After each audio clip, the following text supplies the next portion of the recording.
Streaming movies, music, and other content online was supposed to be the answer to outrageous cable bills and was to be the new frontier for media consumption. But is it all it's cracked up to be? Stay with us to find out. Welcome, friends, to the 3324 podcast. Oh, I'm tired of saying it, but it's true, Eric. The premier destination for music and movie content. I'm trying to keep it up, but it's when you say the truth over and over again, what happens? Does it start I'll never get tired of hearing it. Okay. I'll never get tired of hearing it, and I'll never get tired of saying it. Damn it. This is the place. This is the premier destination. Why? Because you've got two hosts that know everything about music and movies, or we pretend to, or we really do a good job of faking it. Yeah. In addition to that, probably more accurate. Yeah, and then we have great guests that support that, and they believe that we know everything. So they're in. Wow, you're brutally honest tonight for some reason. I don't know. This is going to be a weird show. No, just okay. telling it like it is. As we close out our fourth season, we have to give a dose of reality. So. If you're new to the show, welcome aboard. This is going to be very different. We're kind of busting out some more roundtable style episodes as well. So we're taking a break from the dedicated music and movie content to kind of talk about a subject that's kind of starting to bubble up in some circles. The more I'm seeing things, and there are some other events that have happened that we want to talk about. So let me get to our guests, and then we'll kind of firm up the conversation. So first, of course, the professor, and he is dressed as such, Mr. Nick Leshy. It's so great to have you back with us. It's great to be here. You speak facts when you say you are the premier destination. So spitting fire. I'm spitting fire. It's the truth. What are you gonna do? It's nice to hear. What it is. It is nice to hear. Get the extinguisher because I'm spitting fire. Next up, Mr. Christopher Clark. He is usually our dedicated movie expert and has really given Eric and I a kick in the pants when it comes to music, making sure we come correct. I was going to say now you're spitting out things that aren't true. That's not a fact. Yeah. I'm the music guy. He's the music guy. Very you said the movie guy.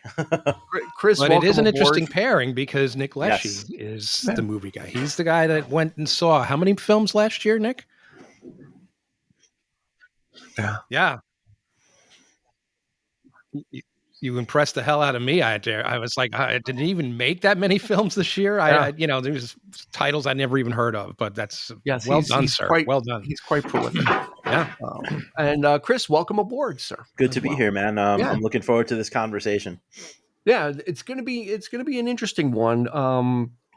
It's something that is kind of a little bit near and dear to my heart because as I've been assessing consumption, I think there's a lot of different factors when we're going to talk about streaming and what does it mean to stream and are there alternatives? We've kind of hit that I think that almost that tipping point of kind of are we at a moment of sea change, right? Okay.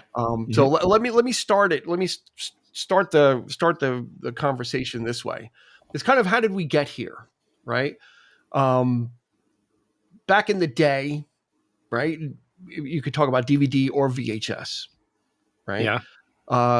There was from time immemorial, you were able to rent VHS and rent DVDs, eventually able to buy them. Mm-hmm. But that was the business model.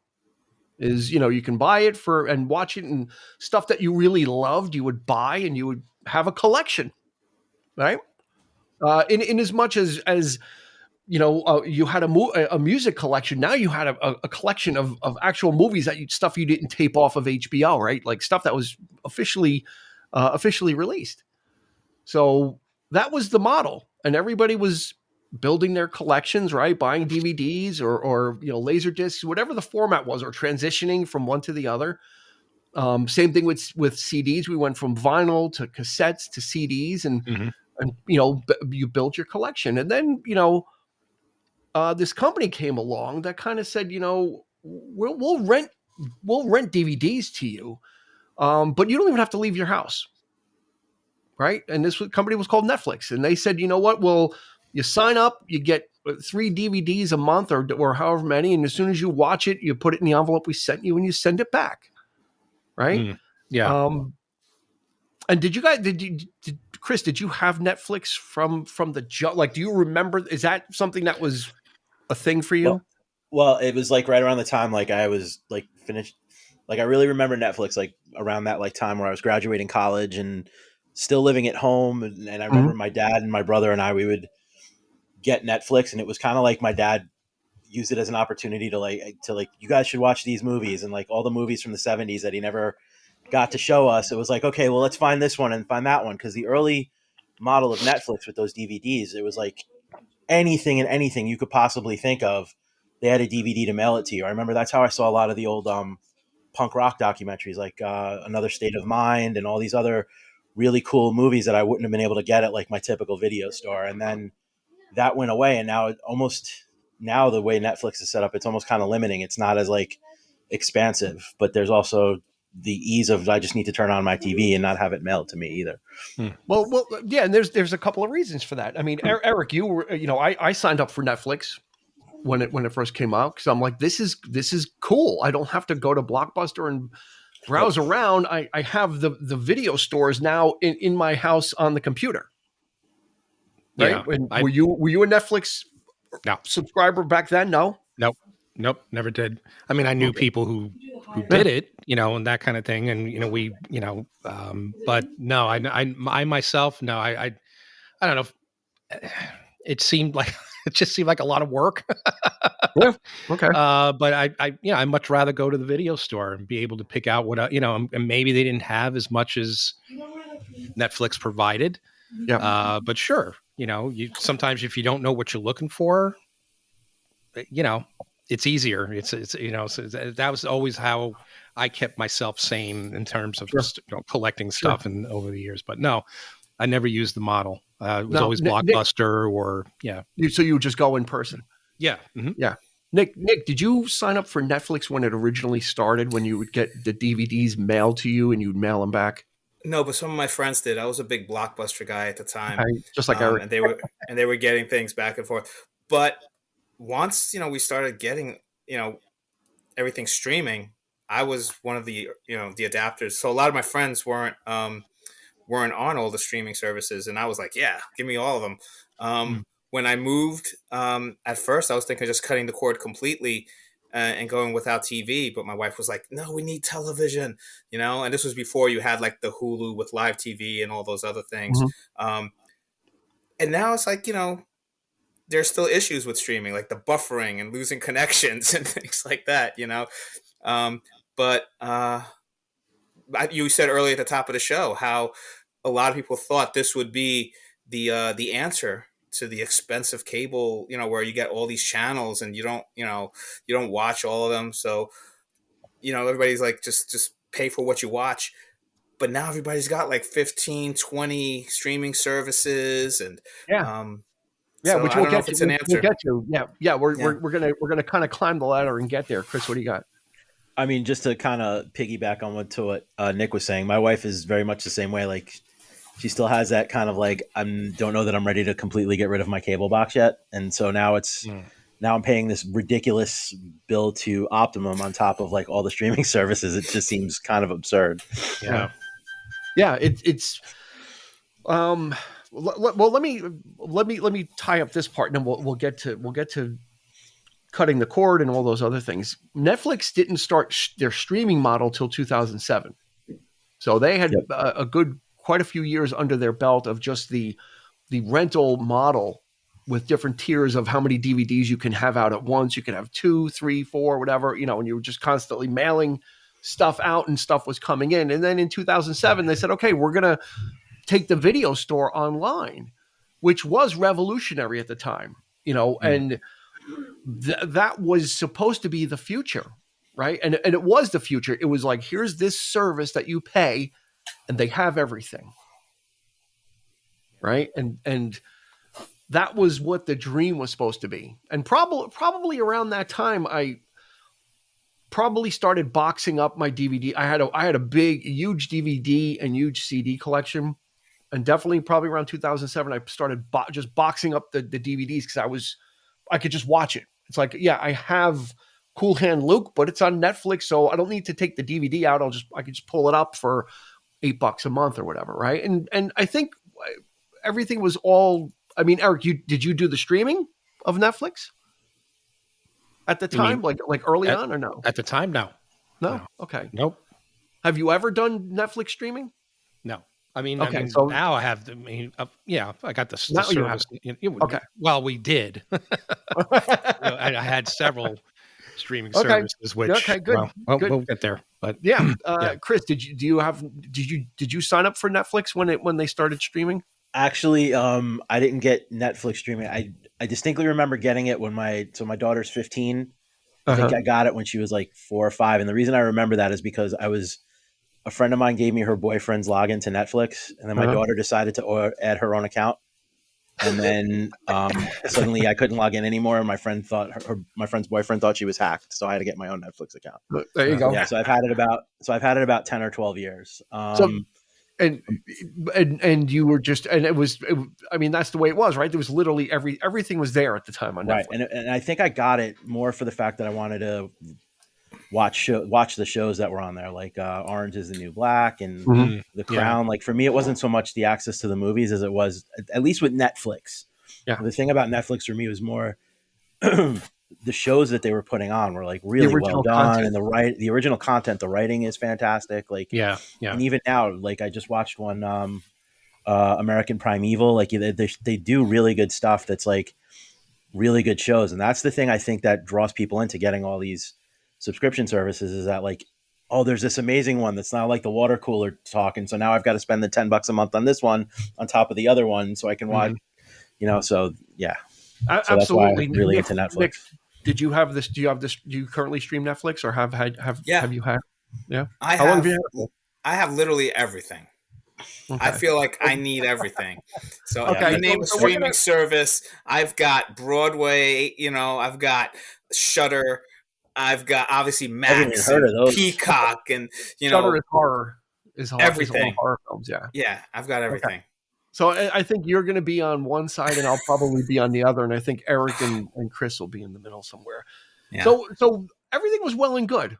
Netflix had everything. They literally had all the studios because they were renting all those DVDs. They had the arrangements, and no one thought any difference. Like, yeah, okay, you pay for it, pay the studios, and you can stream, which was great. But then what started to happen, and where the problems start, and Nick is a prime example of that, is all of a sudden, I don't know who it was first. Doesn't make a difference. It might have been Warner Brothers or somebody was like, well, if their Netflix is making all that money, why don't we make that money ourselves? So why don't we just take all of our Warner Brothers films out and make our own channel? And this way, anybody that wants to watch the Batman movies and Lethal Weapons and whatever else there was, Clint Eastwood's or whatever, you're going to be able to watch it, but it's going to be all the Warner Brothers content. And then Paramount said, well, okay, we're gonna make our own channel too. And then Amazon, came up and said, well, we've got, we can stream too. If you're a Prime member, we'll let you stream. We'll let you stream for free. And then CBS, broke off, which Paramount, became something, which then eventually became Paramount, and NBC with Peacock, right? And Hulu was probably after Netflix was Hulu. Yep. And like Nick said, it goes on and on. There's Broadway, there's horror streaming, there's Quello, which just does concerts.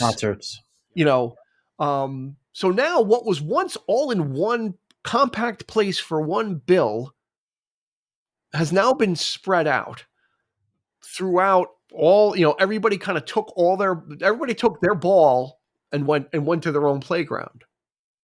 Okay. Which defeated the purpose of the response to all this. Was supposed to be, well, cable is $100 and something a month.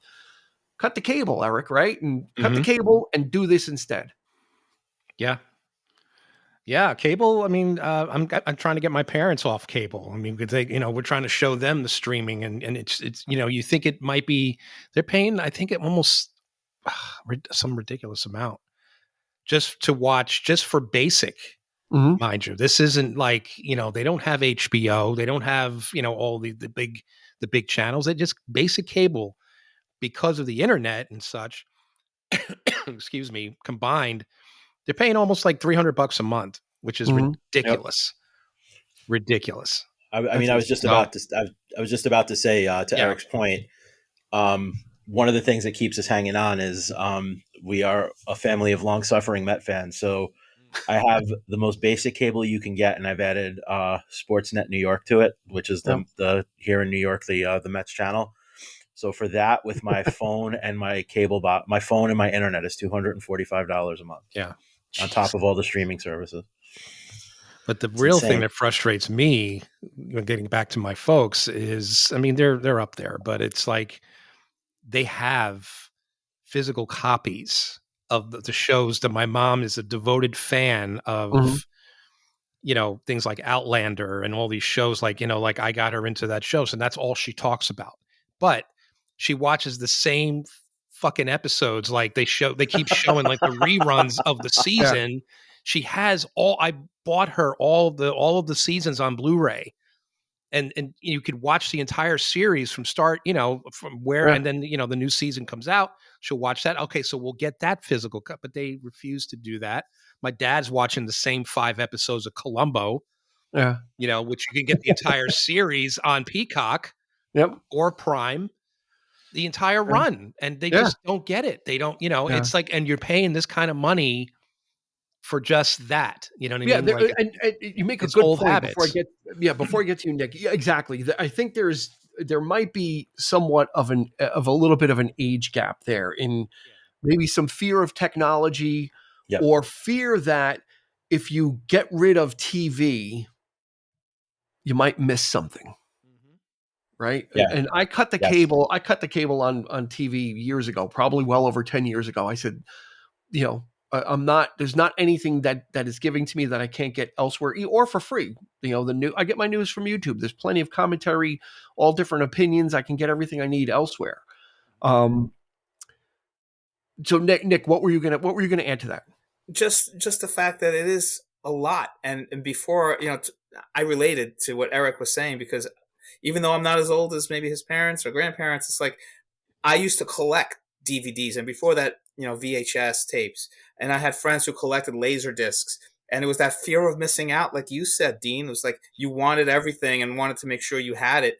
And cable was great because you had all these movie channels, and I'm a movie buff, so I'm like, I didn't want to have to not be able to see a movie when it came out on TV or something. And I still like going to movie theaters, but it's so expensive, So when these streaming things came out, I was like, yeah, this is great. And then I think Amazon Prime was the one that kind of put it all together, because it's easy for me to use that. DVRs before that, because you could just type in, okay, I want to see this show or this. And you didn't have to worry about what network it was on, what cable channel it was on, what time it was on. It would just record it and you could watch it anytime. And then streaming, it was like that too. You just go to Amazon Prime and you type in the name of the show, or you use the voice thing, and it'll take you to it. It'll show you if it's not part of your plan. And that's when I get suckered in. I'm like, okay, I guess I got to pay for, BritBox or whatever it is, Yeah.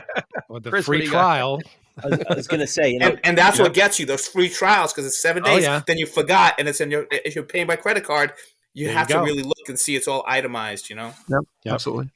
I mean, the other thing, as far as like the bill and the cost and all that stuff with all these different streaming services, the other problem that I have, and I don't know, you can call me a cheapskate and whatever, but like I find it really bothersome that even with me paying for these services like Prime or Hulu or any of them, that I've got to pay to rent the movie.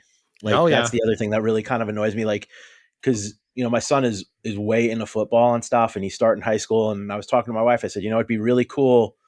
It'd be really cool to show him the movie Varsity Blues. And I found it, but now it's like, okay, on top of my Prime account or my Apple account, I got to pay $4 to rent the movie. And I know that seems really insignificant, but if you do that enough, it starts to add up, and it's frustrating. Absolutely. Paying $10 a month on top of a $4 rental fee. It just seems really And ridiculous that, and Dean, I bothersome. think we had this problem like for the podcast. We would, Yeah. you would say, "Hey, it's on Prime," and I'd refuse to pay for it. I'd be like, and I think we got into a little bit of an argument there. Not an argument, but like, so you're telling me that you wouldn't pay? I'm like, no, Yeah. it is ridiculous. But you're talking like first run movies out of theaters.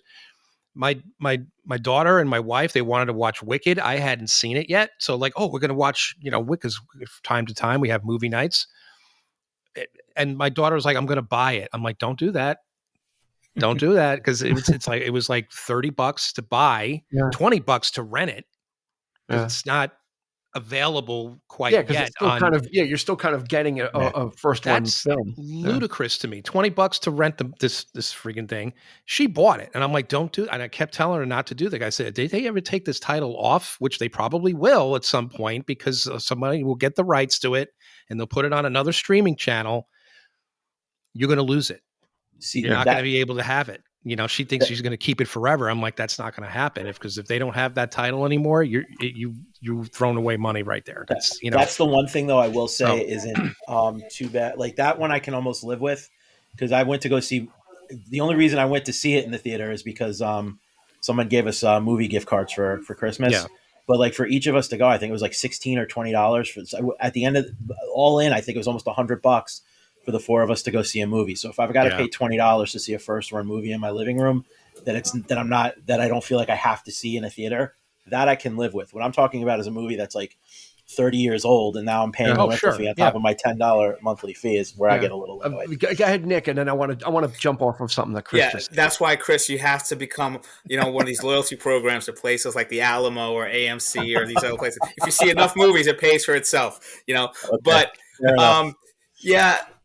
I mean, it used to annoy me with cable when certain networks or cable channels would not be on the air because they were going through those disputes because of the fees, or they want to be part of the going through that right now. Tier. So that was annoying to me because I'm like, I'm paying over $200, and you're telling me that the Yes Network isn't available or this isn't available, and they're going through their disputes, and it was nonstop, and that's what's happening now with streaming services. Like, I just got an alert that The Expanse, the series, the first 2 seasons aren't going to be around. These are the last 2 weeks to see it before it gets taken off. So will it be available somewhere else, or is that going to be something where if you don't have the DVD season collections, you're not going to be able to see it? I say DVD. Now you got Ultra HD and all this other stuff, but it is becoming, like you said, if you have the digital version, it could just disappear. I subscribed to one. I don't want to mention the name, and it went defunct. But I had purchased a couple of movies from there because these were like independent films, things you're not going to find on DVD. So I was like, this is great. And it was gone. And luckily I was able to reach out to customer service. A lot of people would just let that go, and now you lost that money and that content. But I reached out to them and they gave me a refund, but I don't have the content. Yeah, you don't have the content is not, but if you have those DVDs or even VHS tapes, you have it forever, but then you need the medium to play them back. And sometimes you don't have that. I don't have a VCR anymore. So all my, the collection of VHS stuff, that's gathering dust. But luckily I can still see my DVDs and, Blu-rays and things like that. But yeah, Eric brought up an excellent point, and so did Chris. So I think we're going to take one. We'll take Eric's first, and Nick just hit on it too. So while it's fresh, the question comes down to if you engage in streaming, that's one thing. But then if you buy things digitally, which I've done from Amazon, they'll have like, The Fugitive for $5. I'm like, all right, well, I'll take that. So I have it. But the question is, what do you really own then? Is it likely Amazon's going to go belly up? No, but that doesn't mean that something could happen where that stuff does go away, right? Yeah. Where, whoever lawsuits and, we don't want our stuff streamed anymore, or whatever, So there is that risk factor that Nick rolled the dice with. He bought stuff that was maybe obscure, couldn't find anywhere else, and is like, oh, I got it. I have it now. Yeah. And then that company went out of business, and they said, sorry, Charlie, like here's your money back, but you don't get to, you can't take it with you. Right. Is the bottom line. And then in conjunction with that, Chris was saying, I'll pay $20 to see a movie so I don't have to go to the theater. And that is creating or is it? I'll ask you guys the question. You can go around. Is that mindset, and the same thing with Wicked?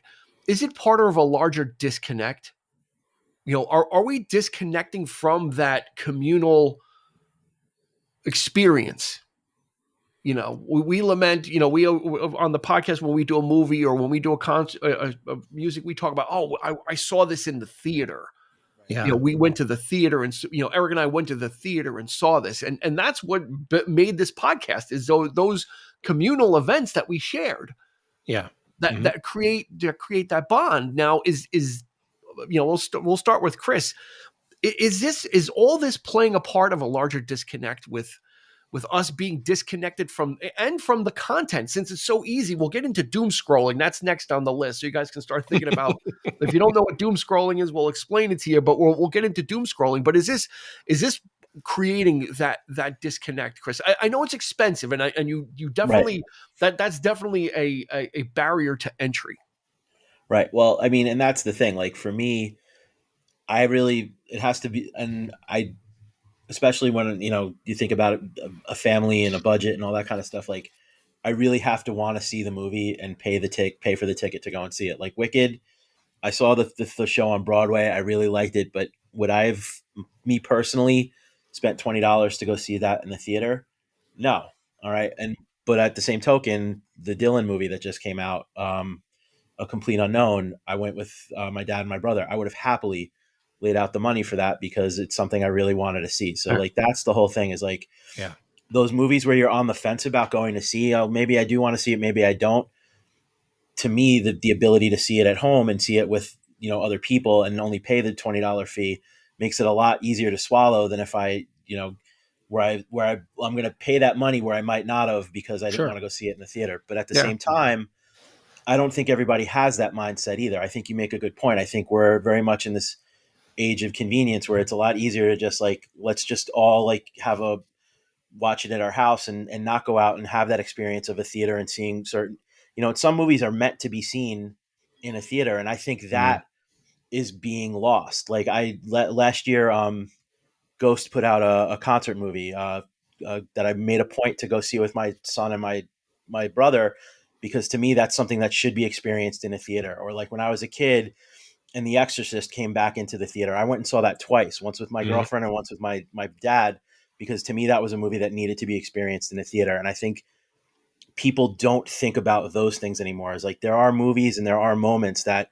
should be experienced watching it on that giant screen. And I don't think that means as much to people as it once did. I don't know if it's the sense of community that's being lost or just the idea of like, it's cheaper and less of a hassle to watch it in my living room than to put on my sneakers and drive to the theater, right? Well, yeah, Nick, before I kick it over to you, a couple of things then. Chris almost kind of said, well, it's better than nothing, right? I'm not going to pay money to go see this in the theater, but I'll pay for streaming, right? And also, is the younger generation just desensitized to this because this is not how they're being brought up? They're not being brought up where you're going, except for when you're really young, your parents take you to the movies. But then once you become, paying your own bills or doing your own thing when you're a teenager, you just have a device on you.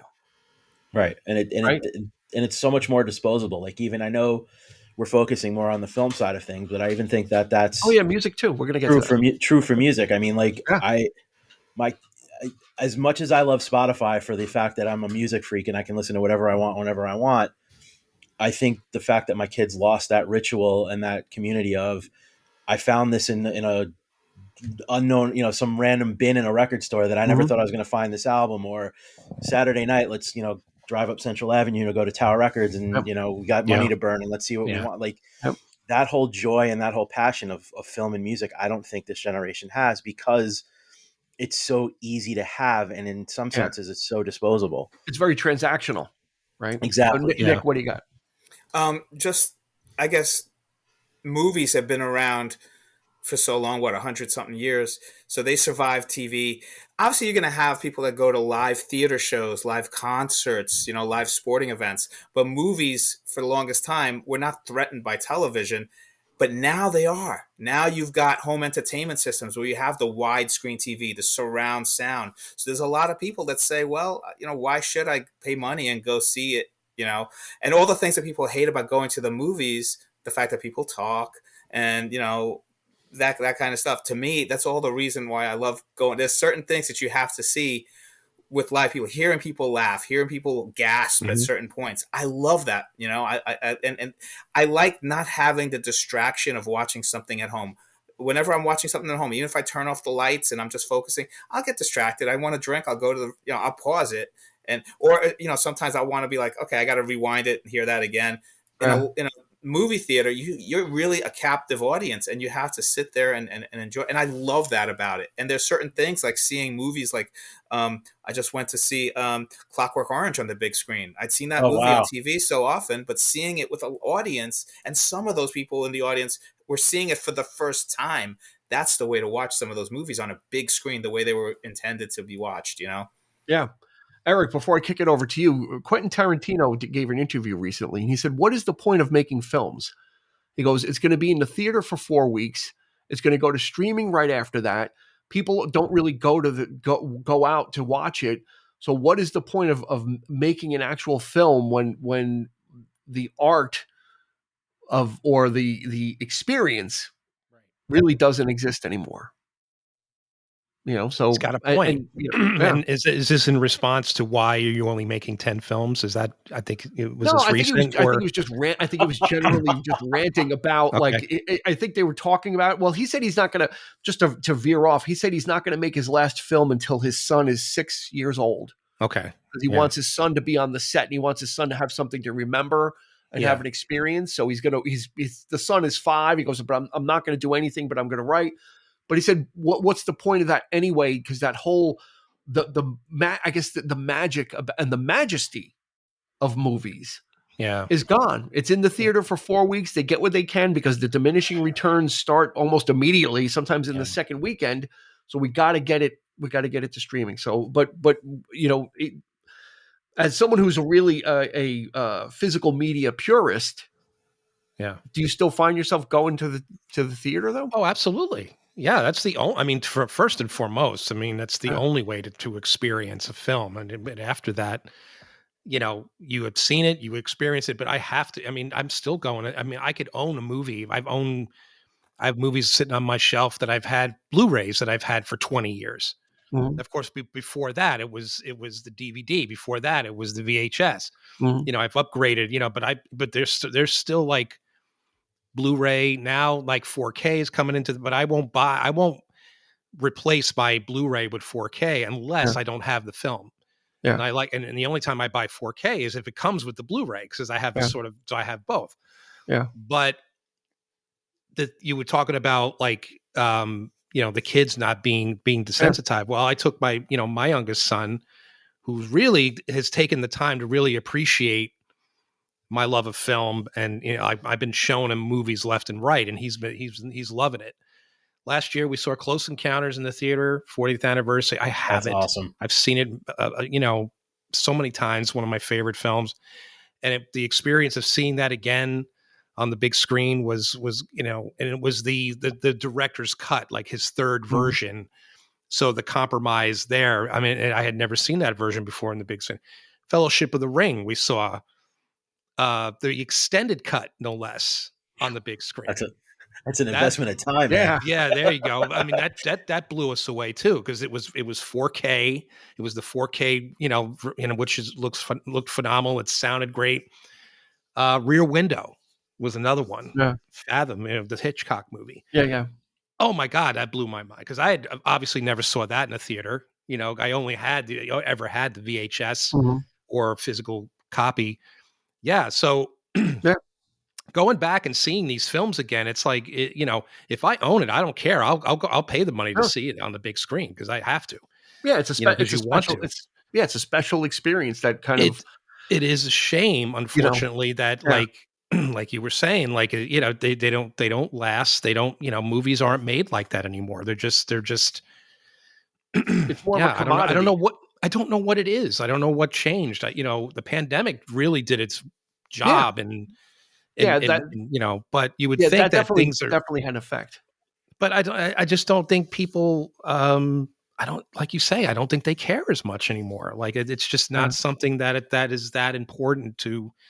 And of course the prices and it's easy to consume. It's easier to consume. Everybody has a phone. I mean, you see how many people are walking around with phones in their hands. But how could you watch a movie on your phone versus seeing it on the? You know what I mean? Like I never got that. If you're on the subway, you're commuting. I mean, I was going to say, But go ahead. What do you got? I was going to say to your point, and it's unfortunate that Tarantino thinks like that because, like, to me, all of his movies are meant to be seen in a theater. Like anytime I have the opportunity to see it, like I still remember the first movie I ever saw his in the theater. I don't know how I got in because I was only a sophomore in high school, but I saw Pulp Fiction, and that's the thing about going to see it in the theater is like I think all of us have, especially I'm the group I'm talking to now. Like you remember when you saw certain movies, like and it's not just like a thing where you go to a concert. Like I remember when I saw Pulp Fiction. I remember.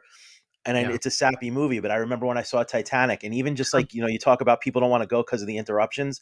One of the things I remember most about seeing Titanic is somebody, as Jack was put into the water, screamed out Jack Frost. Like, and almost 30 years later, I still remember that. And it's a funny moment that I've shared with 100 people. Right. So like that whole experience is like getting lost. And what I was originally, chiming in to say is I really do think COVID sped up the, or at least amplified people not being so quick to go to the theater, because to try and make the money for movies that were going to go into the theaters, you suddenly had all these movie companies like, well, we can't show it in the theater, so we're going to present it to you here on Amazon, or we're going to spend it. Like I remember the Bill and Ted movie, that was a big one that they did that with, and there were a few others and I think they realized that this model works, and if we can't get the asses in the seats in the theater, we're still going to make our money on television screens. Yeah, and that kind of led to the original content that Nick was talking about, where, one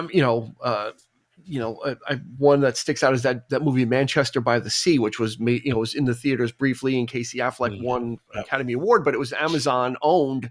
They made it, and then it went right to Amazon, and then it became. We can get these big names. We don't have to put the movie in the theater anymore because these actors got to work. And they gotta put food on the table. So if we're making movies and they're not going into the theater, but we've got 7 million subscribers, and we capture a fraction of that, it's still the same thing as if people went to the movies. So there is that the production standards for these things are just Manchester by the Sea was fantastic. You really can't tell the difference anymore. There used to be that direct to video stuff that would be like, okay, you could definitely tell the quality. And you could discern, but it's become such a part of the of trying to capture those dollars of we have we got Martin Scorsese to direct Hoffa or whatever it was not I Heard You Paint Houses. The Irishman, right? And The Irishman, it'll be on Netflix exclusively, but maybe it did a limited theater run. But I saw it. What I'm saying is they lure these people away, but what is it doing to that experience, Nick? Yeah. Think about what made Netflix go to streaming, right? It was just the delivery mechanism. The internet allowed now the delivery. So why are you spending money on making physical media and postage and bringing all that? So now kids have access to these devices, these phones, and they're able, like you were mentioning, watch movies on the bus, on in class if they can get away with it, things like that. So the whole delivery system of just distributing these movies to theaters, that system is broken. It's like I remember Titanic. You mentioned Titanic. That was on for months. That's how it became because it was never like making hundreds of millions of dollars a week. It was like this kind of, it just never faded. New movies came out and people were still going to see Titanic. And I remember as a kid, they were showing like King Kong, the original from the 1930s, and they brought all the kids in to watch it on the big screen. Because you had this system of, you had things like that, King Kong, just like repertory kind of movies playing that people would see, because you couldn't see it on TV without commercials and without, but now you're getting to see them all like digitally and streaming on your TV. So that system is so different. And if young people aren't going to go out, because movies is like, that's why, Star Wars and all these kind of like popcorn flicks became so popular, because they were driving the market. And, if you don't have kids going to movie theaters, we're not going to, old people like us are not going to be able to sustain it unless you're a movie buff. And even I need that loyalty program to go see as many movies as I need to see, right? Yeah. So why they're making more money, from streaming than they are doing it the other way. Yep. Chris? What I was going to say too is like, you talk about kids is like, not that my kids don't watch movies, but like when I was a kid, film and movies were kind of a big thing. Like whether I went to the theater or like, my brother and a friend of his, we always have this conversation when we're together of like, remember those movies on HBO that you just watched over and over and over and over again. And now they're like kind of burned into my consciousness, and not necessarily that they were like, masterpieces of film, but like they're still important to me in my childhood. Like, things like The Wraith or like Iron Eagle or one of those movies that was like constantly on HBO. Whereas my kids, as much as they like I said, it's not that they don't watch movies, but it's not as important to them because of like the immediacy of like, TikTok and Instagram and all those short videos, like watching a 2-hour movie doesn't right. And exactly. And it's always something at your fingertips. So it's not as much of a meme like culture. They really have to want to see it to want to watch it. Like, you know what I mean? It's not just something that's always on. And of course, meme culture has really kind of brought movies down a peg too. Like as you're watching, they'd rather watch the funny moments of these memes, like joking about the movie instead of just actually watching the film. Yeah. And it's so out of context. You have no idea what the joke even is responding to because you haven't seen the film. It's like, I don't understand it. I'm like, and that's the thing. We have these conversations, my kids are like, they love this shit, but they'll take the time to watch the film with me. So, they give the old man some, you know what I mean? So let's flip the coin over. Let's talk a little bit about music because that has become, and we can almost trace the same trajectory. Just put, although it's a little different actually, there was the model, you buy your CDs, tapes, whatever it was. Then the internet came along and Napster and BearShare and Kazaa and LimeWire came, right? And everybody started downloading stuff, but they were stealing. They weren't paying for it. And that kind of got clamped down. And then Apple releases a device called the iPod. And they release software called iTunes that goes along with it, right? So now you can get your collection of music onto this device, but then you can also just sit in front of the computer and buy individual songs for I think they were like 79 cents when they first started, or you could just buy the album. You don't have to go to Sam Goody or Tower or Best Buy. You can just sit here and get the new releases, right? This is the same exact thing. So that tactile, what Chris was talking about. Oh, I have extra spending money. Let me go to Tower and just walk around. Eric and I spent hours just walking around Tower. Friday night was my hangout spot on Friday nights, man. Just kind of flipping through and seeing if that place was huge. It was so awesome. In, right? Seeing if something came in that we missed. Yeah. So that gave rise to the MP3 revolution of ripping your stuff and digitizing your stuff. But then all of a sudden that kind of gave way to Spotify. Now, let me ask the three of you. When I say the word Chris, when I say Spotify, what's the first thing you think of? Honestly, be honest. The most important app in my phone. Okay. Nick, do you have a Spotify account? I do, but it's because my daughter got me to. Okay. Because it's like her generation. She's constantly listening to Spotify lists and all that stuff. So, yeah. Okay. Eric, what about you? Yeah, it's pretty much the same. You pay for Spotify? I do. Because there's the content on there it's okay, and a lot of obscure shit. Just stuff that you exactly. Okay. So just to, as of the recording of this, this is so coincidental. I did not plan this. As of the recording of this episode, today is my last day paying for Spotify. I canceled. I'm not paying for Spotify anymore. One of the first things that comes to mind with Spotify that I think of is they don't pay their artists. Mm-hmm. That's the first thing I think of is how horribly these artists are treated, which is different than Amazon, who makes a feature film and pays their actors and pays everything, right? The second thing before I kick it over to you, Chris, is like Eric said, there's access to everything. Yeah. But the playlist I have that they give me plays the same 50 songs. Right? It plays the same 50 songs. It doesn't really put anything new in front of me. If I leave my daily mix number 1 or number 2, they're all variations. Mm-hmm. It's going to want to keep me listening. Their algorithm is to keep me listening. So they're going to keep giving me things that I'm comfortable with to keep me listening. Right? As much as I love X, the DJ, he's the AI DJ, and I got this for you, and this is what you listened to last year. And I got to the point I'm paying, I have like the multi plan, the multi account plan. That's $20. It's 18 something with tax. It's $20 a month. Yeah, it is. Right. $200 a year, which is crazy. Yeah. No, $240 a year. I'm sorry, Chris. What do you have? Jump in. I was going to say, I mean, for me though, like when I think about $200 a year, how much did I spend when I was buying CDs? Every year. Well, CDs. Here we go. Well, and here we go. I'm gonna turn your words against you because Neil Young didn't like what Spotify was doing. He took all his music off. That's right. You're right. Taylor Swift. It took a long time for Led Zeppelin. So you're not owning any of that, right? So so the $240 that you're spending, you could maybe be building your catalog, which is something I got away from. And like I said earlier in the show, I packed up all my CDs. I actually gave all mine away.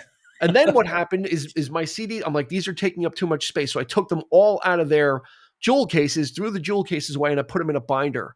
And then I put the 4 binders in the bottom of my closet, and there they sat for years. Mm-hmm. And because it's the same thing, I can listen to it on Spotify. I don't need to pull out these CDs. And I didn't have a CD player for the longest time. And I think in 2015, when I got into vinyl, I think that might have been like the beginnings, the inklings of wanting that tactile experience again. Yes, I can ask my Echo device to play whatever I want, but there's something about going to the collection and selecting it, Nick. Yeah, two things. I was going to say something first, but you just mentioned it takes space to have all this physical media. Yes, it does. Especially if you collect. So we'll talk. So we're going to get to it, then we'll talk about it. The other thing was just like all this kind of. I guess it's the Amazon factor and things where they recommend things for you. So before Spotify, I was listening to Pandora. So. And I loved it. I was listening to it back before it was called Pandora. I forgot what it was even called back then. But it was just like it would recommend songs that I never heard of, but it had this algorithm where it would figure out, based on the kind of movie you like to and replay and listen to. So I rarely was getting the same songs all the time. It was always something new and fresh. Yep. So now on Spotify, my daughter wants the premium version, right? Because she's listening to it a lot more than I do. So I don't really, but I agree with you about them. But I love how it recommends things, and you don't get that now. It's kind of like going through Tower Records and discovering new things. I loved hearing these new songs by bands I never heard of. Mm-hmm. So. Yeah, Chris. I mean, I'm torn. Like, just to kind of, you mentioned a few things. First of all, the thing about artists not getting paid, they don't get paid enough. But my question, and this is the thing that I struggle with, is it because of Spotify, or is it because of the record labels and the way that their recording contracts are structured? And the reason I say that is a few years ago, I listened to an interview with Brian Slagle, and I don't know if any of you know who he is. He's the founder of Metal Blade Records. And they were like a very well-known heavy metal label in the 80s, and they're still around. And he said that the way Spotify works and the way he structures his contracts with his artists, that they make almost as much as they do now than they did when they were selling physical media. So my question is he full of shit? Does he care for his artists more than other people? Or is it really Spotify that you blame, or do you blame these record companies that have become like these conglomerate? No, it's Spotify that's setting the rates. Is it Spotify setting the rate? Yeah, and there, because you have Spotify, you have YouTube Music, and you have Amazon, and I think Spotify is one of the lowest that pay as far as rates go. I just looked up because Mr. Blue Sky from ELO just hit 1 billion streams. 1 billion streams. And I just looked up the average, what the payout is for 1 billion streams, and it's like $3 million for 1 billion streams. So right. if you sold that song for $1 and you sold 1 billion of them, you would have $1 billion. But would you get all $1 billion? Because remember, everybody even after involved taxes, in the release, again, it's but still not everybody involved in that record gets a taste. The producer, the record company. But even this, it's the same difference here. This is what they're getting off the top, and then they got to do all that dividing and all that chopping up as well. Right. So I mean, you're not getting that. You're not getting it pre. That's not their cut. That's the total. Nick, what do you got? That's why I'm one of the people that misses Napster every day, and I think I hate what the record companies did, because it was like all greed. Here you had something where yes, people were stealing music, right? But it was also giving garage bands the opportunity to distribute their music, instead of having to make the mixtapes and drop it on people, but here you had a system, and what happened, instead of, they misplayed both sides, right? You watch all the documentaries about it and you see, but if they found a way to monetize that and find a way to still keep like some kind of a free model where you could discover music. Instead, it became what's happening with streaming. You had to break it up, and it's now become like this kind of free for all Wild West. But people are still making the big money, and the artists, unless you're like the Taylor Swifts of the world, you're probably, no matter what your contract is, you're getting screwed one way or the other. Yeah. Chris, before I kick it to you, Eric, you used to pay for Napster because Napster did monetize, right? And you used to have a subscription, didn't you, back in the day? I think you used to. I think very short time. Yeah, very short time. But yeah. So So where do you land on this? With I mean, Spotify, I'm thinking of cutting it out myself. I mean, because I've been listening to a lot more. I've been buying. I haven't really been collecting as much physically and music on the music side. But now I'm starting to especially like a lot of the groups that I love, and there are certain genres of music that I gravitate towards. So I'm not quite one of those people who have to have I have to listen to 50 new things in a day. You know what I mean? Like I'm always going back to something familiar, but yet I let the artist refer me to something else, and that's how I don't depend on the streaming services to show me, you checked, whatever. Cause typically, if you like these guys, you'll like these guys. And they sound nothing like what, what, what I mean? So that's that's why Pandora, I think Pandora had a great, whatever algorithm they came up with, I thought really worked. Cause Yeah. But you can make your playlists, you could do all this kind of cool, cool kind of stuff. But I don't know. And for me too, there's just, and the whole idea of, and this applies to movies too. The idea of having the biggest problem I have with the streaming is the fact that you have too much to go through. And I find myself doom scrolling and just, and wasting time because I'm not committing to anything. If I'm not watching something original, something that they're putting out, I wish they would just have a channel where they just made original content, original new series, have a sort of let the movies, sort of the chips fall where they may there. But if they had like a division of some of these streaming services where they just devoted like all brand new content, new movies that they're making, but Netflix is the prime. It's a mess to try to navigate your way through that service. It's like, and I just end up turning it off and putting on something that I have because I can't. They all can't be bothered. Yeah, I can't. And same thing with music. It's like I have nowhere. I have no idea who should I be listening to right now, and I'm like, you know what I mean? Like it's just not the same. When you have that limited capability of knowing exactly what you want, and it takes time, it takes patience, it takes taste. I think in a certain. And you're putting something of yourself. You're creating something for yourself. Sure.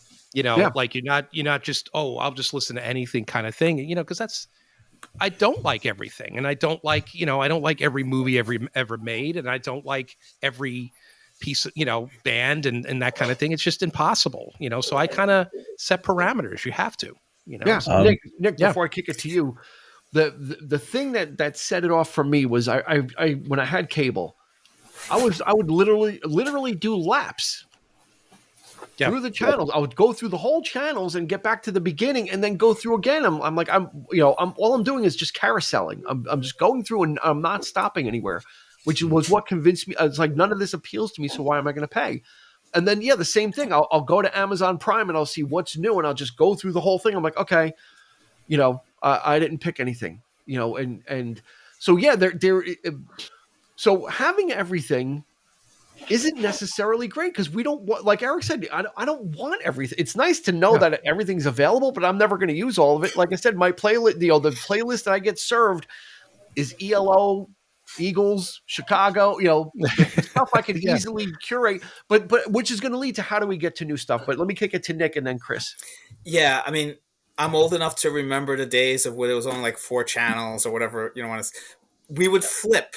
Even if we were watching something good, when a commercial came on, we would channel surf, right? But that was only a handful of channels. Then cable came around, and you're like, wow, 200 channels.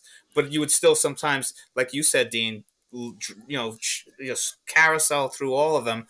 And now you've got more than you could even number, right? You only watch so many things. Yeah, but and a lot of them understand that Netflix and all this stuff. You were talking, Eric, about trying to find original content. A lot of them, Paramount, Apple TV Plus, they have like features where it's like original content, like just like how they would subdivide it by genre. Right. But I still, even with that, I'm still like Dean said.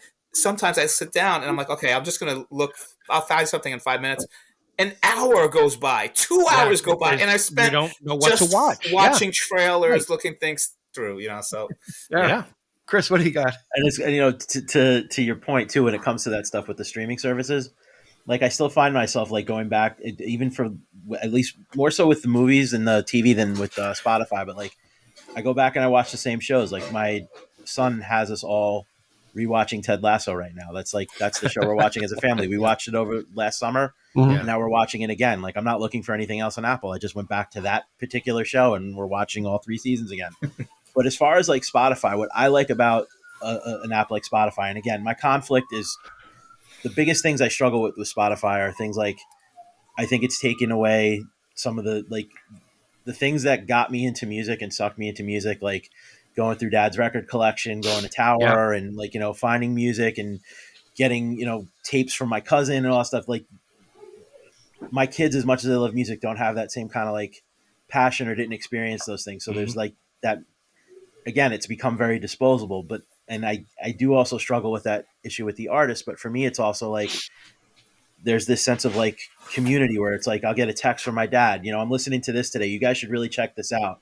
And then I'll get another text from my brother, I just, when he got into Goose, you guys really need to listen to this band, and would send it to me. And you can make these collaborative playlists where you're making playlists with people that you're sharing music with. And now what I've started to do is not so much jump singles, but like my brother and I were doing this thing where every month we pick either a different artist or a different genre and listen to the entire catalog or listen to like important albums in that genre. So like right now we're listening, like last month it was Les Claypool and Primus, and this month it was Rancid and Tim Armstrong. And now next month we're going to listen to the records from the Seattle scene in the 90s. So like I don't rely on what they tell me to listen to, but I also have such a varied and wide, expansive taste in music that it makes it easy for me to have access to all those things and not have to keep a million CDs in my, 2-bedroom apartment with 4 people living in it. So it's like, I get you. There is that aspect of it. Oh man. I think, and I think we've hit on a lot of good, a lot of it is complaining, and that's what we're kind of talking about it, but it is.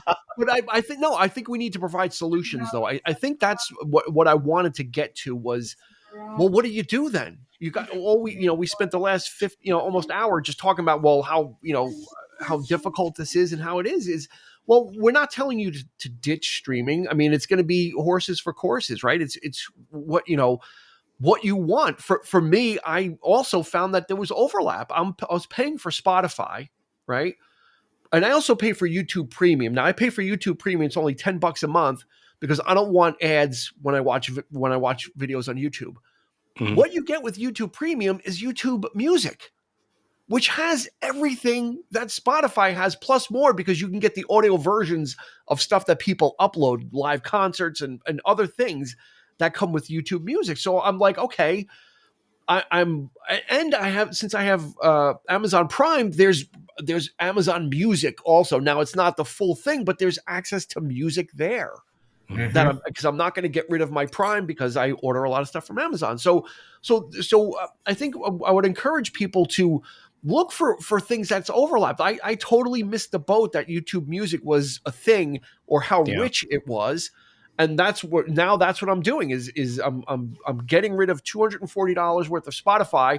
I'm still going to be able to look stuff up, but I'm also not going to it as often, right? Who talked about, Chris mentioned a couple times about storage. Okay. And this whole thing, and where this whole thing why this idea for the episode started, for me was, Eric sent me a box. He sent me a bunch of stuff for Christmas. Okay. And it was a t-shirt and it was a cool action figure in there. And there was 3 Blu-rays in there. Yeah. Okay. And I have an Xbox One that I haven't turned on in 2 years. So I get these movies out and I'm like, wow, I want to watch these, but I'm like, I'm not really equipped to watch these films. Which at that point made me assess the whole thing. It's like, well, why don't I have movies anymore, or why are they in boxes in the back? And that came to Chris's point of, I don't have a place to store these. It takes up too much room, right? I want to reconnect. I started buying, I hooked up. I got a portable CD player off of eBay and hooked it up to my receiver, and it sat there. It's like, well, how do I get back? How do I do this then? How do I navigate it? And I did come up with some things, and I want to share them because I think it's important to Chris's point, or for people that want to dip their toe into it. And there's one thing that I took away from all the stuff I was exposing myself to, and there's a difference between curating and collecting. I used to collect. I used to whatever I used to work at Suncoast, and Eric did too. Whatever new DVD came out, I bought it and I just filed it away. I never even opened it. I gave away so many sealed DVDs, it wasn't even funny. So now I'm not trying to make myself feel like I have to get everything. I want to curate the stuff I want to listen to, the stuff I want to have a connection to, right? So I want people, if you take anything away, is the difference between curating and collecting. You're not just buying stuff willy-nilly. You're curating a collection of what of the things you want. That in this way, the streaming is still there. If I need to, we need to do an episode about something that I don't have, I'm gonna need that.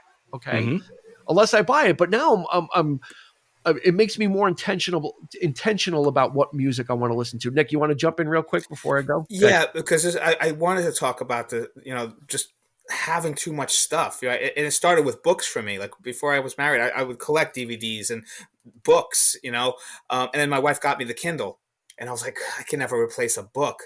But the Kindle, going on vacation where you can bring 500 books with you, that's amazing.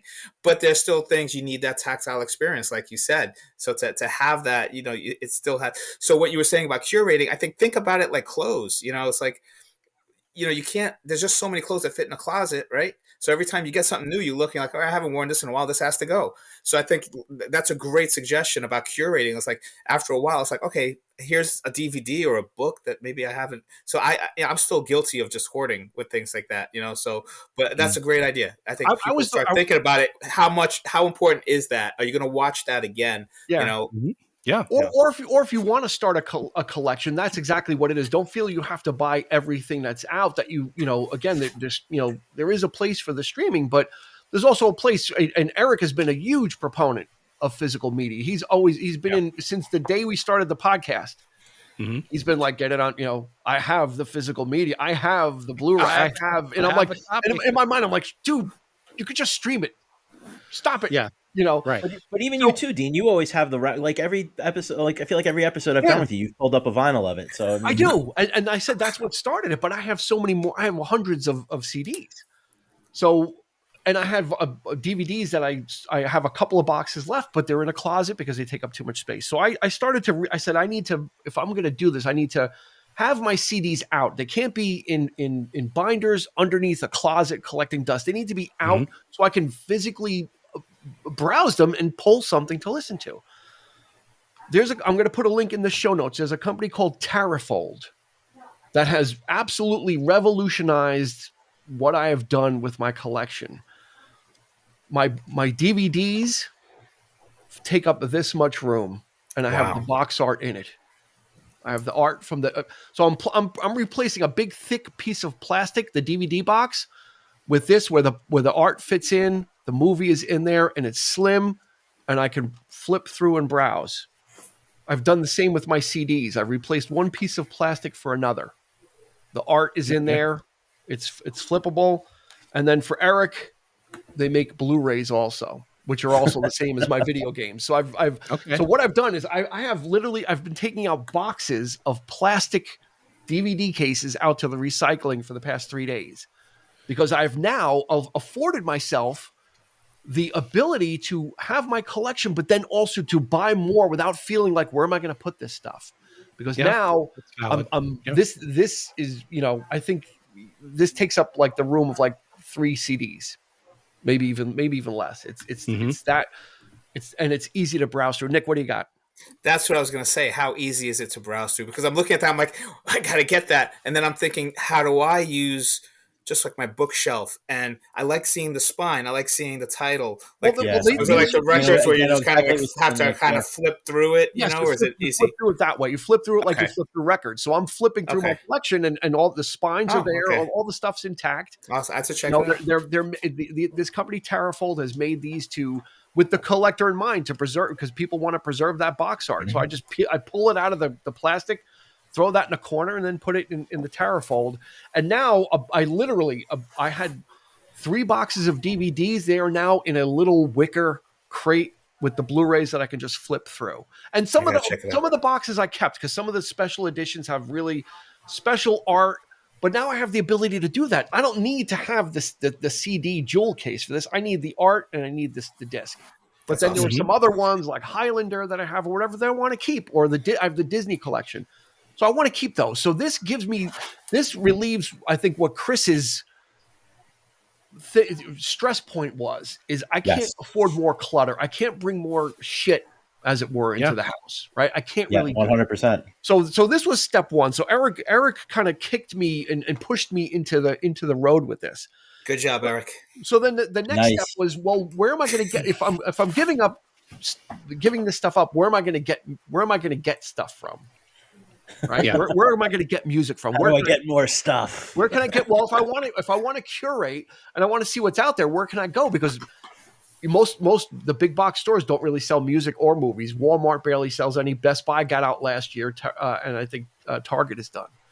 Target's vinyl. That's where you get Target. You can actually get vinyl at Target. So what I did is I started hitting all the Goodwills in my area.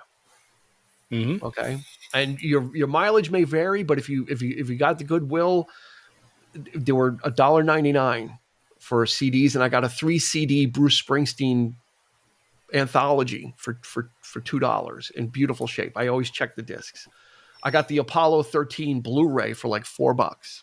Wow, so there are ways to do this, and then I went to my local library and I got a library card because the library has they stream movies. You could stream music for free, but graphic novels. It took me after like 40 years of not having a library card to get another one again.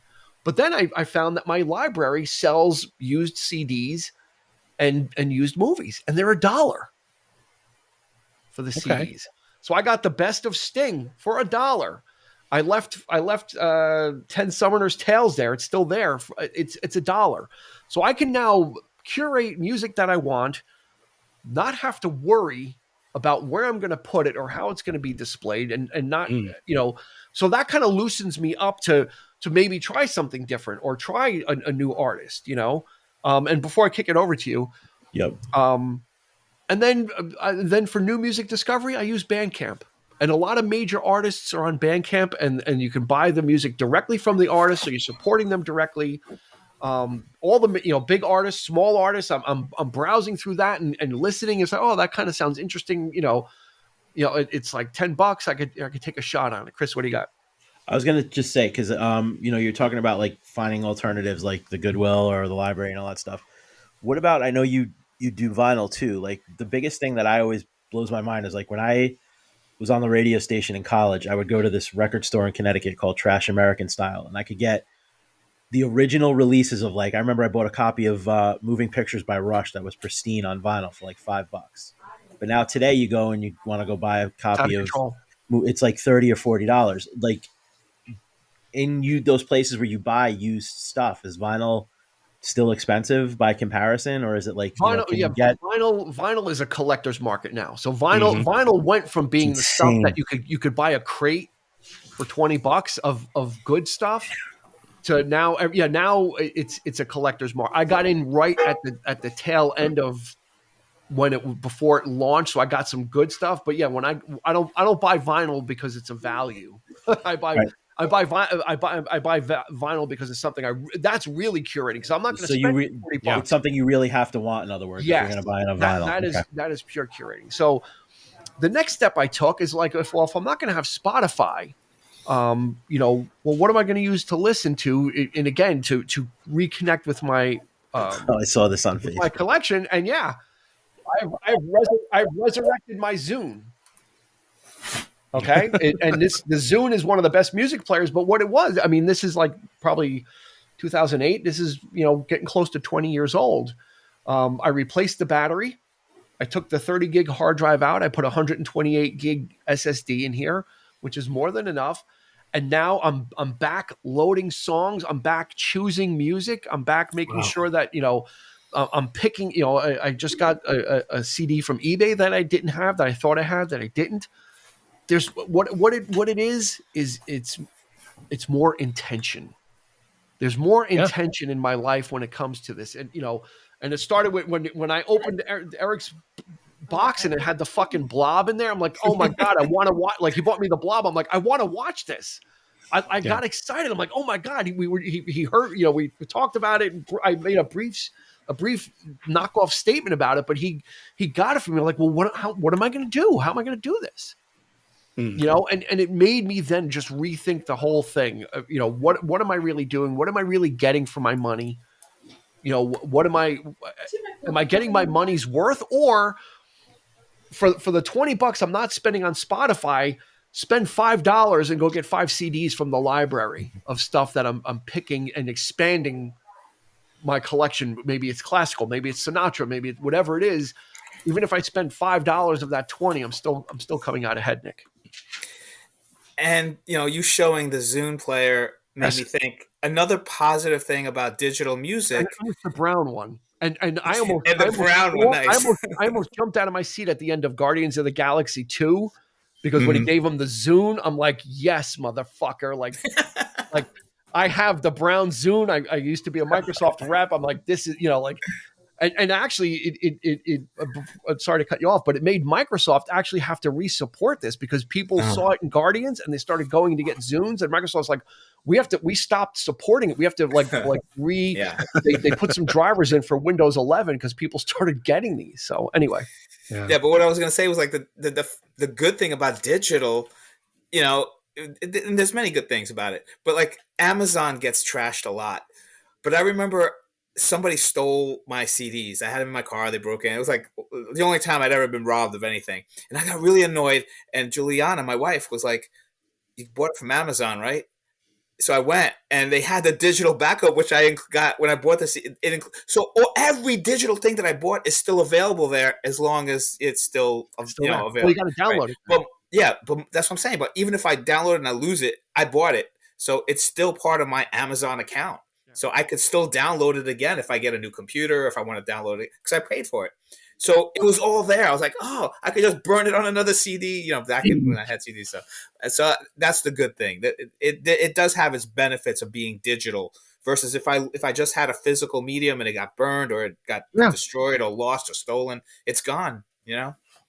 Yeah, and well, I got I backed everything was backed up. All this music is backed up, and I feel good about it. I feel like I'm reconnecting. Vis-a-vis the show, which is a different way of reconnecting. But now I'm looking through my old collection. I'm like, oh my God, Andy Fairweather Low, the album from 07, 08, and I listened to it today, and I put that on, and that I listened to the album, and when I go out, I'm going to put the Zune on and listen to another album. And what I think what it has is yeah, I think, and maybe it's an age thing. Maybe there's a generation gap, but maybe, that there's this longing to reconnect with that stuff and have that, even though it's not physical contact, to have some type of emotional contact to the music that I want, and have that tactile thing that Eric has been really the biggest proponent of since forever. I mean, he really has not ever wavered from his love of physical media. He's always been like, yeah, I'm getting this, I'm getting that. I'm like, dude, like that is so like 2006, like buying stuff. And he's like, oh, I got this, and now I'm looking at him like, yeah, I want to be able to. It's going to be easier for me to pull out my thing of DVDs to flip through and say, oh, I want to watch On the Waterfront, pull it out and put it in, and I got a projector, so I throw it on the wall and I sit back and I watch it. But there's so many now, like you say, collectors. It's a collector's market now. Everything is like, some of the shit that I buy, you can't even get it right away because people are buying it up and selling it on eBay for double the price, which is, again, another annoying factor. But again, it's that curating aspect. It's, you want it. Well, maybe I do need to pay the, a couple extra bucks for it or whatever, whatever. I have some examples here of, some of the stuff that I have had for quite some time. And this you can't crush down into a little piece of plastic, the Alien Anthology. You can't find this anywhere anymore. This is not 4K. This is the Blu-ray, but this box set is amazing. It's the content in this alone is the artwork, the guy that put this package together. Mm-hmm. He does all of Ridley Scott's, he's like sort of the video biographer of all his movies. He did Blade Runner. He did Gladiator. He did, the documentaries on all 4 of the original Alien films, including Alien 3, which is fascinating. And this is the kind of shit that I like to have too. I love the features. Mm-hmm. The features to me that could be a whole evening in itself. Yeah. Sure. You even have to watch the movie. You could just watch how it was made or listen to the director's commentary or whatever. I talked about Close Encounters. Here you go. There's that little, where's the button? Yeah. Oh, wow. Jesus. Nice. Well, that's like the Pink Floyd live album that came out in the 90s. So, it's, so I like this. And this is and I'm a huge fan of Criterion. This is Guillermo del Toro's his trilogy, the Spanish films, Pan's Labyrinth, Devil's Backbone, and Kronos. This fucking thing looks like a box of chocolate. You open it up and it's like folds out. Beautiful. This, and then it comes, but look at this fucking, good Lord. Look at this fucking book. That's a book right there. It's like a storybook. Yeah. So this is, collectors wise, this is what people are going for. But I also, again, you want to talk about tactile experience. I mean, people are, they're commissioning artists to do this. Yeah. So I support that. I have that in mind when I'm looking at these glorious, like, sets and like I want that. I have to have that. You know what I mean? So like that's the way it's been. I have an entire I don't have everything. I have a very moderate. I mean it is. I have 2 bookshelves that are niche. Some of the boutique like Criterion and Arrow has been putting out some wonderful stuff. American Werewolf in London, the artwork on that again. The booklet. It's just. That's the kind of stuff I keep in mind when somebody's actually drawing this. It's not the old poster art. It's something new. Somebody got paid for this. And if I'm contributing to that in some way, somehow, I don't know if they're getting any money by people buying this stuff or whatever, but still, I just have that in my crazy brain thinking that, well, I'm supporting them. Sure. I'm supporting. No, you're absolutely right. You're helping to keep it alive. Absolutely. And again, it's putting something of myself, I'm proud of the collection I've accumulated. So when people come over and they can look on my shelf and say, "Oh man, look at that!" I like showing that off. I like, and again with Dean with the vinyl, I was impressed in just a very short time when I came to visit. How much I amassed. This guy, he, because he had, Dean had said, as a kid, he never really collected vinyl. He didn't have that experience as a kid. right? I mean, and I come to your house and you got almost over 200, vinyl records on a shelf. I'm like, wow, I never had that many when I was, I still don't. You know what I mean? So like, you really went for it with a passion. I mean, and that's something that, you just can't, it's not quite the same, when you're just, it's in the cloud or, it is. What I mean? Yeah. So, so well said. So well said that it is, it's personal to everybody, right? It's a personal thing. And we're certainly not trying to, I think we've covered a lot, and I think we're just trying to show both sides of the coin that we live in this instant gratification kind of model right now where everything you can just pull up. Yeah. But there's something to be said for taking control of it, right? And wrangling the snake and getting it to do your bidding and saying, no, well, I want to listen to the stuff I want to, when I want to, and how I want to. Right. And, and to that point, I do want to just offer some alternatives too, because we talked about getting rid of like all these streaming systems. There are some great free ones. I can't cry to the stars enough about Pluto TV. Pluto TV is free.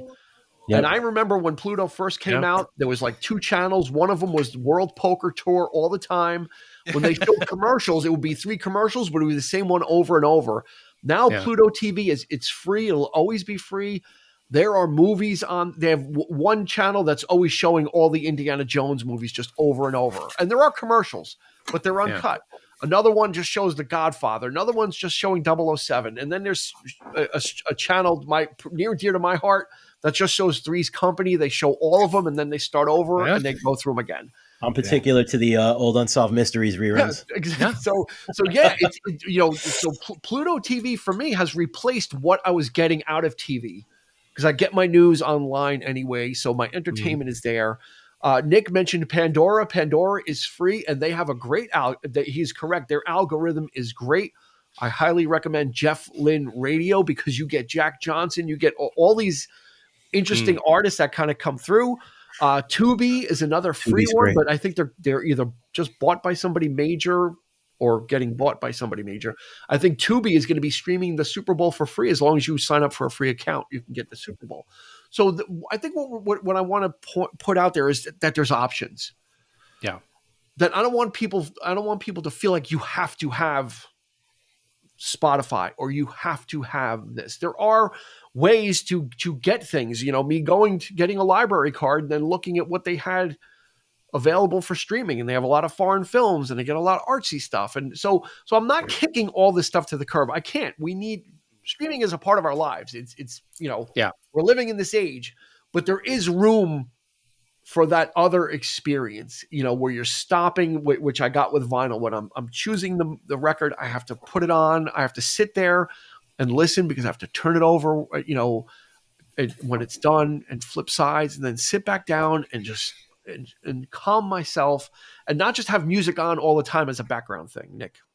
Yeah, and there's a couple of other tips too. Like if you have a library card, check in your local area because you might be getting some free streaming stuff with your library card. Like Canopy is one that has really esoteric, kind of things. And if you are subscribing to cable, you might be getting some free streaming stuff that you might not be aware of, So that's why if you have Amazon Prime, a lot of it, just check what you got because it's all Amazon Prime kind of, collects a lot of the stuff and you see it and it'll tell you what's free available to you and what is not. And you'd be surprised how many streaming services you might already be paying for and might be getting. So, yeah, Chris. I think the bottom line is, and I mean, to just kind of, the point I think we're all trying to make is the idea of like, do your research. And then after you do your research, do what works for you best. Like there you go. Well said. And that's just it is like it. And I think we're just too quick to say, take what's being given to us and saying, this is how it should be. But I really think if you take the time and look at what's out there and say, okay, this works for me, this doesn't, I can live without this, but this is what I want to have. And then do what works for you. Like that's really the bottom line. Yeah. Yeah. It comes down to options. I think we very easily put the blinders on and get tunnel vision, right? And we, like I said, I've had Spotify for I can't tell you how many years, and it's like I need Spotify, I need to have it. I'm like, well, but I have, you know, yeah, I don't know that I could give that I have one The up. Miracle by Queen on CD, and I want to listen to it, but I'll never think to pull it up on Spotify. But now that I have this stuff out and I'm flipping through, I'm like, oh my God, I want to listen to this. And I have such a great, I have 400 CDs, and I'm like, all this stuff is sitting there just like dormant, but I'm paying someone else to have access to it. Yeah. And like I said, the new stuff, I was scrolling through Facebook today, just quick as we wind down. I was scrolling through Facebook today, and I've been getting served a lot of new music artists on Facebook. And there was this woman, a young woman, she's singing like jazz standards, and I clicked on it. I heard what I like, and she goes, "Oh, I'll give you the CD free if you just pay for shipping." So I went to her website, $5.99 for the CD. She's going to autograph it, and it's in the mail. And as soon as I paid, I got the email for the digital download. So I already have it. So it's already on my Zune, but then I'll have it when I want to listen here. So this is manageable. It's manageable to find new artists. It's there. Like I said, Bandcamp has been great. Also, I've been kind of checking things out and, doing that. So if there's just a little bit of intention, you can kind of navigate this and listen to the things you like and find new stuff. Eric, is there any tips you have as we close out? No, it's just like Chris said, just, do the research. It takes time. It takes patience. It takes, it all comes down to, whether it's nostalgia for you, whether you just, it's like a time capsule, some of this stuff for sure. But again, you can't own everything. If you try to go down that well, you'll go insane, and just don't chase things that aren't important to you. Just, if you look at something, if you have it in your hand, do I really need this? Do I want this? Do I, what, and also too, what else is this thing offering me? There's a lot of movies out there that have no features, that have nothing on the disc. I tend to like, okay, well, that I could probably, I'll watch that movie on a streaming channel, because if you're not going to give me anything more, then I don't really need this right now. I'd rather shift my focus to something that extra content. I like that kind of stuff. Some of this stuff is my film school. I never went to film school. I should have, but I learned a lot from this stuff. I learned a lot from the source of how, things were made. And yeah, that's the stuff that I really focus on too. So, yeah. All right. But yeah, like I said, before you know it, you got something that is special to you and you alone, I mean, you could share it with people, of course, but at the end of the day, it's all about what you like and what you love. So there you go. Cool. Yep. Chris, any closing words? No, man, that's I think Eric put it very succinctly. And again, what works for you. Like, I'm not somebody that, like, for me, the music was always the main thing, and the packaging was always kind of secondary. So for me, like, that's why streaming works for me, because if I have access to the music, I'm happy. But I also understand the idea of, I already have it, so why am I paying for it? So, I mean, again, it goes back to what works for you. You have to do what works best for you, and access to what you are trying to gain access to in the way that's the most convenient and cost efficient for you as a person. Oh, Nick, final thoughts? Yeah, I mean, some days I wake up and I'm so happy the cloud is there, where all this stuff will be backed up, all my digital pictures and videos, and I don't have to worry about.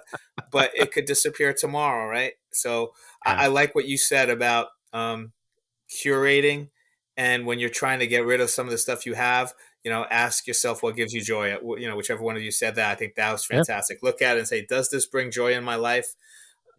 Am I going to look at this again? Is there going to come a day I wake up and I'm like, I want to reach out and physically have it? That's a good way to measure what to keep and what to kind of put it away in storage somewhere or give it away. Some other person might find joy in that. So yeah, absolutely. So to close out, we're going to put links. I'll put the link for TerraFold via Amazon to their store. They have all types of storage. Even if you're only going to buy a couple of CDs, I'm not saying go hog wild, but it just makes it a little bit easier to manage and to get into. I might look into that for my CDs. I have a whole bin full of CDs. Yeah, so it was a game changer. Eric, I'll text you some pictures of how I have it organized. Okay.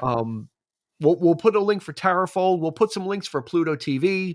for Tubi, for Pandora. I think though, we want to provide you with some actionable resources if you want. Again, like everybody said the same thing. It's kind of like what you want and what you want to get out of it. And we're just trying to give you some opinions and kind of talk. And I'm glad we were able to have this conversation. I think it was so valuable to kind of get some of that stuff out, and maybe other people were feeling the same way, or just kind of, or just, get you to think about where all that money is going. Cause I also had the HBO, Hulu, Disney Plus package that was 18. That's gone too. It's like, again, it's, when it comes down to it, it's value for the money. Am I paying them just to scroll each month? Is it a scrolling fee?